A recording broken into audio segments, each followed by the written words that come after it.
Final Fantasy XIV Endwalker is finally here for some. Path of Exile has some crazy events lined up for the end of the year. This year's final god release in Smite is the Bearer of the Heavens, and you gotta see the new CGI trailer for the new war in Warframe.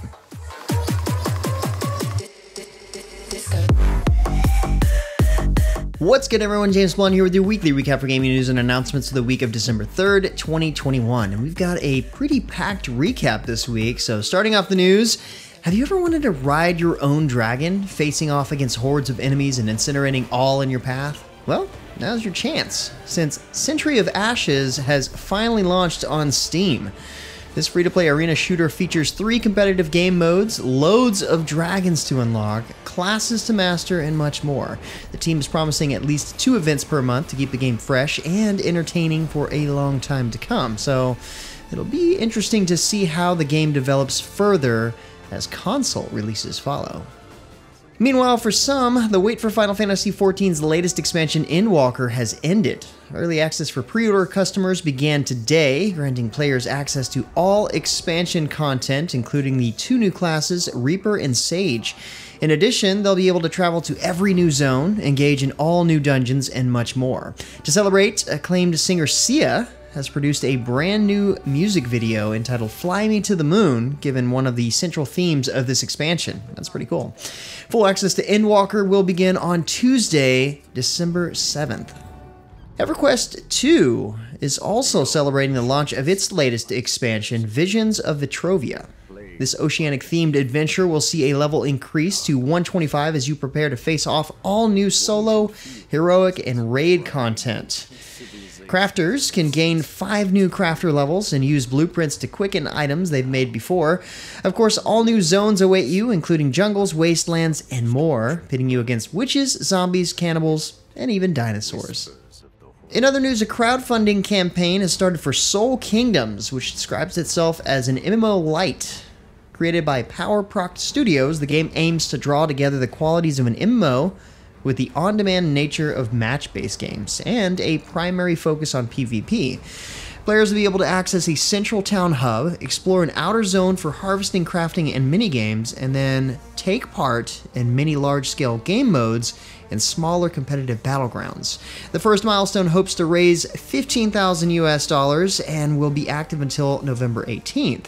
If you like the idea, make sure you check out their website, linked below, for more info and a chance for signing up for playtesting. Warframe's new expansion also looms on the horizon. The new war is something we're all looking forward to, and Digital Extremes has finally given us a release date, December 15th. This expansion brings new playable characters, Warframe's quest, arsenal, and much more. Along with the release date, the team has also dropped the first fully CGI trailer for the new war expansion, created by Blur Studio, a very well-known name in video game CGI trailers. Love Rocket League but want to play on the go? Well, you're in luck, as this week marks the launch of Rocket League Sideswipe. This is a mobile version of the Rocket League car soccer action with touch controls, 1v1 and 2v2 modes, and short matches designed to last just 2 minutes, enough for a quick break at work. Do note that this is not a cross-play version of Rocket League itself. It's a reimagined version of Rocket League for mobile players. Seems like a great thing for those who want a more portable version of the game, with less time to commit.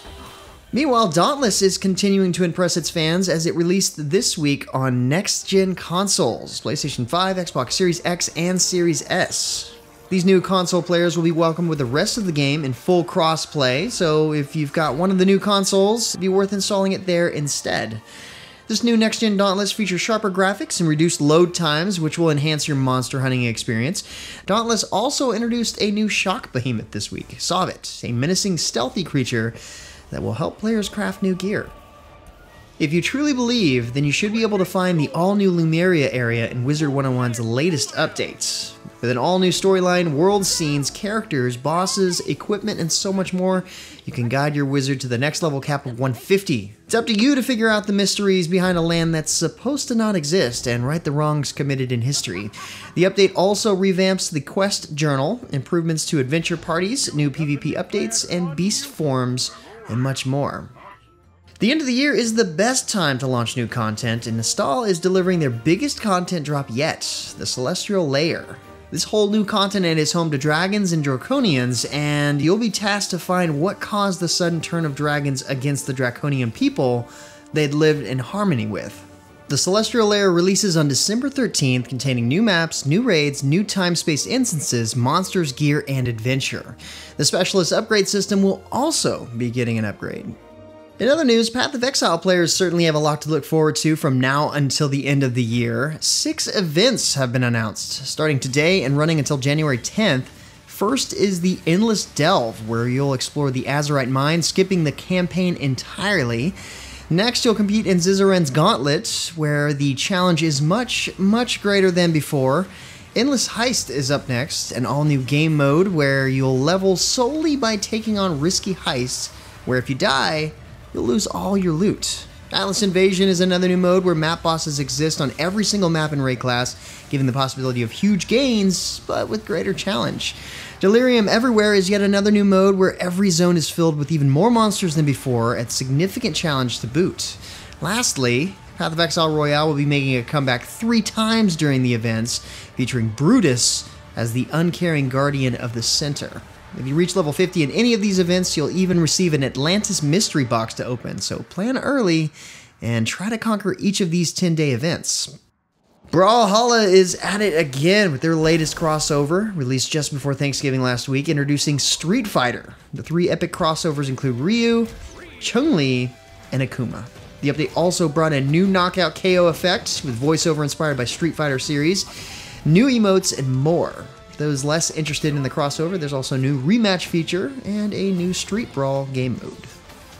Also last week, Smite revealed its final new god for 2021, the Titan Atlas, a Greek pantheon guardian. This guardian's passive stores energy in his astrolabe as he takes or deals damage, which in turn offers a boost to his basic attack.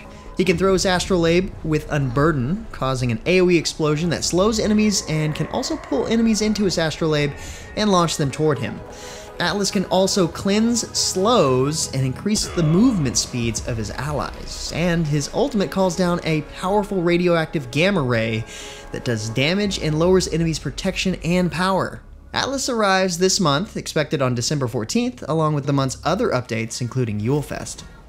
Dungeon Fighter Online has launched its latest update, Season 6, Act 21, Lady Vengeance. This update brings in the Swordswoman Spectre, aka the Female Slayer, and adds 2 new advancements, Rebellion and Vendetta, along with the Spectre Neo Awakening. This is one badass fighter perfect for those who want to deal a lot of damage and look good doing it. This is also the first time you can directly create advanced characters. As always, DFO is running events to help you level up your new characters, so make sure to check it out. And for Wargame fans out there, Armored Warfare has rolled out its latest update this week, bringing the Exodus season to life. This update introduces the new Special Operation Burning Grounds, balance changes, and the new free winter event, Whispers of Frost. The new event is available until December 31st and includes exclusive theme rewards, loot crates, premium time, and gold. More is coming as the Exodus season rolls through February, including a new PvP map, autocannon overhaul, and more. Finally, let's check in at the Epic Game Store and see what's free this week. First up is Dead by Daylight, a highly praised 4 vs 1 horror game pitting 4 regular players against a killer in a true horror movie vibe. Dead by Daylight also stands out because its maps are procedurally generated, meaning there's always an element of surprise. Our second free game this week is While True, Learn, a puzzle game in which you are tasked with building a cat-to-human translation system. While it is a puzzle game, it's also designed to be educational about coding, machine learning, and other technologies. And one last good mention for the Epic Game Store this weekend, Rainbow Six Siege is available on a free trial basis. But with that said, that's about it for all the major news and announcements for this week. Be sure to stay safe and keep your families healthy. Like always, you can find more information on the news topics linked in the description below. Feel free to discuss the news or even more news in the comments below. And don't forget to like, subscribe, wash your hands a bunch, hit that little bell icon to get notifications, and of course, share this video. But until next time, guys, that's going to be it for me. I'm James Blonde. See you out there, gamers.